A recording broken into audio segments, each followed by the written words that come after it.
Good morning to you from my bubble to yours on this beautiful Thursday morning on day 7 of our lockdown in Aotearoa, New Zealand. One of my clergy friends, Sarah Park, reflected this morning on how that word lockdown feels so unhelpful because of its heaviness, and she offered several alternatives, one of them being the word shelter. And I really like this. It's a word meaning something that covers or protects.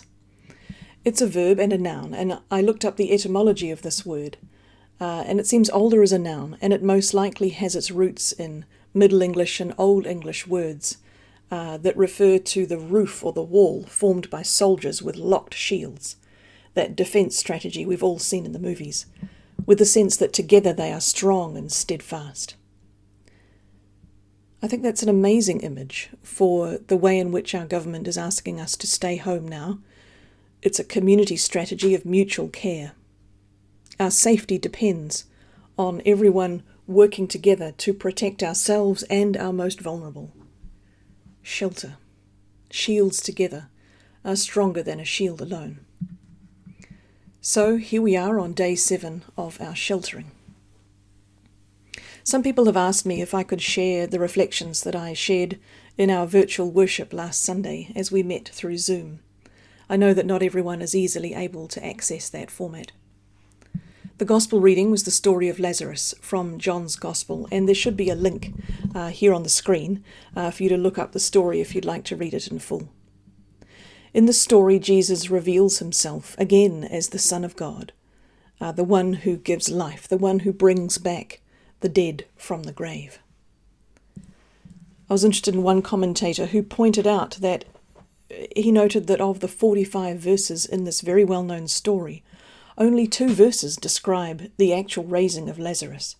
The rest of the story is all about the humanity and the struggle around his death. So the story begins with Lazarus dying, with Mary, his sister, pleading for help, and then with Jesus arriving 4 days later. 4 days. It's a lifetime when you're grieving. And it's one of the most heart-wrenching moments in all of the Gospels when Mary goes out to meet Jesus and says to him, "If only you'd been here, my brother would not have died. If only you had been here." I think those words strike at us so heart-rendingly because they're so familiar. Those words, "if only," express a desperate desire to be anywhere except where I am now, confronted with some terrible present moment. And I think it's easy for all of us to feel the edges of that now as we wait out this unthinkable season and watch scenes on our TV news of military trucks laden with caskets driving through the villages of northern Italy. We feel bewildered and suspended, and we wonder what is to come for us here. And we struggle to find some kind of normal in the face of unprecedented, the overused word of the week. But as we struggle to hold all the turmoil of these days, I want to ponder just one of the most richest moments of this powerful story. After he's commanded Lazarus to come out of the tomb, Jesus then turns and he issues a command to the waiting crowd as well. Unbind him and let him go. So in all of the community, Lazarus' household, his sisters and others, as well as his neighbours and any passers-by, are all invited to come together and help remove Lazarus' gravecloths and share in God's healing action. What does this mean? I think it means that we don't journey alone. It means that the community of faith, the communion of saints, is all around us. And though we can't gather in person at this time, we can still draw great strength from one another and be a source of freedom for each other. Locked shields shelter together. When I was a teenager still at school, I remember talking one day with our school guidance counsellor because I was worried about a Christian friend, another student who was going through a terrible time in her life. And the guidance counsellor, also a Christian, said something that's always stayed with me.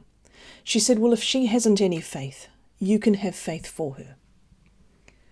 If she can't believe, then you can believe for her. And what she meant was that for a time my faith could carry my friend, and it would somehow be enough.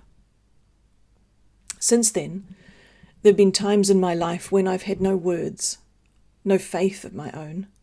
There have been times when I've struggled along to church, but not been able to do much more than just sit there in the pew and hear all the voices around me. That's what's been the discovery of those times.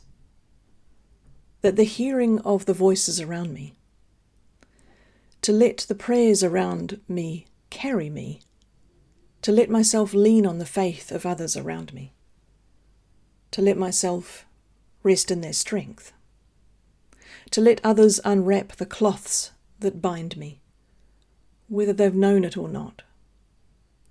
And in this way to know that I've not been alone, that I'm held in the body of Christ. That's the great gift of the community of faith. Whatever will come in the weeks and the months ahead, whenever we can't pray, when we have no words of our own, others can carry us in prayer. When we have no faith and no strength of our own, we can rest on the faith of others. When we just need some groceries, or a voice on the phone, or someone just to listen, one of us can be there.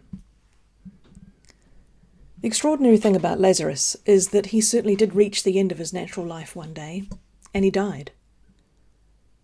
But the community that Jesus called to gather around him, the community that Jesus empowered to unbind him and set him loose, that community endured.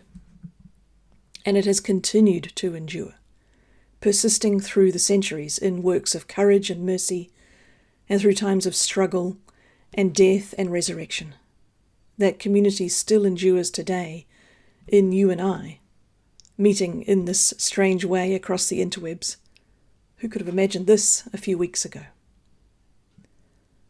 But we are enough. We are the strength of the body of Christ, locking shields, welcoming all who need shelter of any kind, journeying together. The peace of Christ be with you today and always. See you again soon.